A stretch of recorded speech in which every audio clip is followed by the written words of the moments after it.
الطابور الخامس هناك اشياء اخرى اللي فعلا قلتها انا باش نصرف التفاصيل ما هادشي اسمح ما لي عندناش غير كيدخل في تحديد المسؤوليات راه ما يمكنش انا قلتها لك ما يمكنش ولو ان القانون اليوم ما كيقولش هذاك القانون ديال المصالح الموقع والرهانات ديال الناس على الملائمه لا انا قطعت فيها السعيسه كما كيقولوا المغاربه ما كنتش التفاصيل ولكن باش نبدا تخدم ليا اعتبرنا بانها نقطه مستفزه ان ما يتمش التجاوب معنا ولكن فاش غادي حنا ماشي ضد الاختلاف ديالنا ماشي ضد يعني القانون في التاثير على ولكن يعني واحد التراديسيون من التقليد ان فيما كيتجا القانون على الاقل كتعطيونا واحد الدروا دروكا حنا هادشي ما كاين حتى شي ملاحظه ولكن حنا اليوم صارين على المبدا في المبدا ديالنا ما كاين حتى شي مشكل غير يبلغ كاينه راه حنا غادي نعطيو غير غريب غادي نعطيو ملاحظات اذا كانت ان هناك هناك ما يعرف يعني الطابور الخامس يعني بكلام مقدس كيخدم عندنا حتى حنا الارغيومون ديالنا علاش درنا هذه علاش درنا الطابور الخامس التمثيليه مجموعه ديال الملائمات ديال النظام اللي توصلوا بها الناس ديال البلاد في الفيفا وفي النظام الوطني غير هما واللي كيتوصلوا بانها كيشكيو تكون واحد التمثيليه اولا التدخل ديال الوزير الوزير هو اللي من الرئيس ما كيعتبرونا على المبادئ الرئيس هو اعلن بانه ما عندوش شي نيه في اعاده انه يترشح لاسباب شخصيه انكم ما تمدوناش به قالوا لهاد الناس بان هذا الشيء غادي ياثر على لاكوب دي موند دي كلوب شامبيون كاس العالم للانديه البطاله اكثر من هذا وذاك انهم مشاو كيحرضوا حتى هاد لي بريستاتير دي سيرفيس اللي عندنا كمان داخلين معنا الشركات اللي كتعاوننا في التنظيم ديال كاس العالم للانديه البطاله وكيقولوا لهم ما تعاملوش معاهم راه ما غاديش يخلصوكم الى اخره. هاد الناس كيخدموا ضد من؟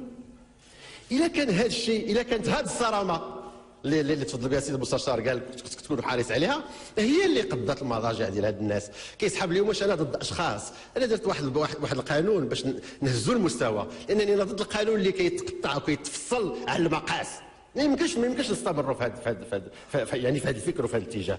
اشنو وقع؟ هاد الناس هادو فعلا ملي اعلن الرئيس عدم الترشيح ديالو بالعربيه صار لهم البساط وجهلوا ولاو خدامين ضدنا ويمكن كاين سابوتاج نقول لكم اكثر من هذا الشيء. لو سيرفور ديال السيت انترنت ديال الجامعه تحرك فاش جات الرساله. كيفاش غتفسروها ديال الاخوان؟ كيفاش غتفسروها؟ واش هاد الناس كيسحب لهم ان هاد الشيء كيديروه ضد محمد اوزين؟ شكون هو هاد محمد اوزين اللي يذهب الى الجحيم ويعيش في المغرب ويبقى المغرب وما تبقاش الصوره ديال المغرب؟ اذا كانوا الناس كيفكروا بهذا الفكر المنحط بان المساله هي تصفيه حسابات مع اشخاص سمحوا لي هاد الناس زعما بزاف عليهم انهم تكون عندهم الصفه ديال المغاربه ولا انهم يعتزوا يعني بالانتماء لتربه هذا البلد العزيز. سمحوا لي كاينين الناس انا كنقول لكم 40 او 60 اكري اللي كيقولوا لي الناس ديال الفيفا توصلنا به في هذا الاتجاه. كيفاش غادي نقدروا نتعاملوا مع هاد الناس؟ كيفاش غادي نقدروا نستمروا معاهم؟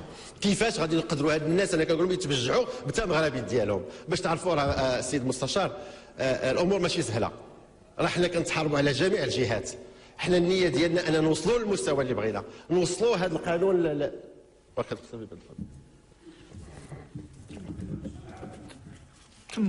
ختموا التدخل ديالكم. بالنسبه للاطر الوطنيه طبعا هذا السؤال وجيه وعندكم فيه الحق سيد المستشار ولكن هذه الاطر الوطنيه انا فعلا عندي اشكال معهم. علاش؟ لان فعلا كنبغيو نقبطوهم كنبغيو نقول لهم كاينه كفاءات ولكن هذه الاطر هادو كيكونوا في خدمه الجامعات. هذه الجامعات ما كيتهلاوش فيهم ما كيعطيوهمش القيمه ديالهم ما كيعطيوهمش المكانه ديالهم ربما حتى ما كيعترفوش بهم فكيلقاو اعتراف في دول اخرى وكيخرجوا لها. انا معاك وكنتاسف لواحد المجموعه ديال الاطر فعلا اللي صعب ان لي خلاف مع مسؤول احنا مازالين فيه لي خلاف مع مسؤول او مع مدرب او مسير كنصدقوا كنسبحوا في واحد الكفاءه اللي ربما كان يمكن ندوبوا الاختلاف باش ربما تكون في خدمه الرياضه المغربيه. الاسباب ديال المنظومه الرياضيه الكرويه انا هضرت لها المشكل ديال الحكم المشكل مع غياب التسيير غياب التكوين ازمات المسيرين ايضا قلناها ربما النهوض غتكون فرصه باش نرجع لها. وشكرا سيد الوزير. الرئيس الكلمه الان